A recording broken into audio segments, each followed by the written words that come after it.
Most of us don't think about our salivary glands unless we're having an issue like dry mouth, but diagnosis and treatment of conditions like salivary stones are things that my guest thinks about quite a bit. I'm joined today by Dr. Matthew Mifsud. He's an assistant professor and head and neck surgical oncologist, and he's here today to discuss salivary glands and the latest surgical options for patients. Welcome to MDcast by Tampa General Hospital, a go-to listening location for specialized physician-to-physician content and a valuable learning tool for world-class healthcare. I'm Scott Webb, and Doctor, thanks so much for your time today. We're going to talk about salivary glands and surgery, minimally invasive surgery, of course, which we all love. Those are the buzzwords in medicine. So as we get rolling here, why should we care about the salivary glands? Are they really that important? Well, if you think about it, you need saliva to eat, right? So Sure. eating is probably one of the most important things we do as human beings, right? So, anything that supports that is essential. And then more than that, saliva is important for things like keeping your teeth healthy, keeping your mouth feeling good. So it is really important in those patients that develop issues with these glands. It really affects their quality of life. So I would say, it's pretty darn important. Yeah, and of course you have to think about salivary glands because it's kind of what you do, but the rest of us don't really think about it unless we have something going on, let's say like dry mouth, which we've all experienced and heard of. But are there some other conditions that arise from our salivary glands? Yeah, there's a number of different things that can affect these. And dry mouth is obviously a big one. And sometimes dry mouth is just because you have a dry mouth, or sometimes it is because there's something wrong. But the way I think about it, there's some things that are inflammatory, some conditions that affect other parts of the body that affect these glands as well. One of the most common ones is something called Sjogren's syndrome, which we can talk about as we go. And then you can get some tumors and things that grow in these glands that need some precise treatment. You can also get these stones that look a lot like kidney stones that will actually develop in these glands and can cause you some pain and some problems. Another big thing for me isn't so much a disease, but my cancer patients, when they get radiation, unfortunately, one of the side effects of radiation is it does burn out those salivary glands. So they do suffer a lot from the damage and dysfunction that they develop because of it. Yeah, I see what you mean. And somebody like me who basically talks for a living, obviously dry mouth wouldn't be good, whatever the cause is. So good to know that sounds like diagnosis and lots of treatment options. So let's talk about that. How does sialoendoscopy or salivary endoscopy really work?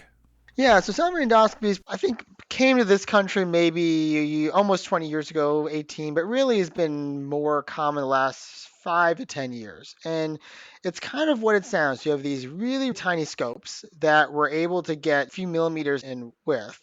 They're able to get into the little openings inside of your mouth where the saliva comes from. And there's two openings kind of underneath your tongue, and there's two on the cheeks. And the idea is that you take these little cameras with some sterile saline or water that you're kind of flushing things out with, and it opens up these duct systems a lot like plumbing, right? And you're taking a look, trying to find problems, trying to see if there's anything you need to fix or remove or pull. So it's a lot like you would imagine your plumber would do, taking a look with a camera to look for a clogged pipe. It's the same basic idea. I love when experts bring it down to our level. You know, you think of yourselves as, yeah, I'm kind of like a plumber, right? And that's something we can all sort of identify and kind of picture what you're saying. When I'm doing these procedures, it feels a lot like that. And other things I do a little bit less, but for these, it kind of has that feeling. Yeah, that's awesome. So you mentioned salivary stones before, so let's talk some more about that. Tell me about salivary stones. How do they impact patients, and how do you treat them? Yeah, so the tricky thing about salivary stones is no one knows why they happen. The first question patients always ask me is, how did I get this? And unfortunately, I always have to tell them, well, no one really knows for sure. But they basically look like little rocks that develop in these glands, and most often underneath the tongue, kind of along the floor of the mouth. And the problem with these is they cause an obstruction. They basically cause a blockage. And when there's a blockage, that gland, usually the ones underneath the jaw area, will swell up. They become faint, painful, they can become infected.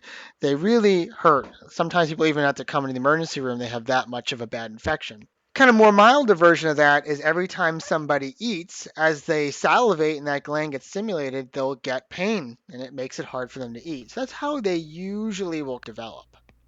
Are there some other minimally invasive procedures that you perform? We've talked about the sialoendoscopy, but is there some other minimally invasive? As I mentioned in my intro, it's kind of like the buzzwords in medicine. We all want, faster recovery and smaller scars and all of that. So are there some other procedures as well? Yeah, and the way I kind of take these is sort of stepwise. So the first thing are what we can do with the cameras, and that's in some ways the most minimally invasive way because there's not really a cut.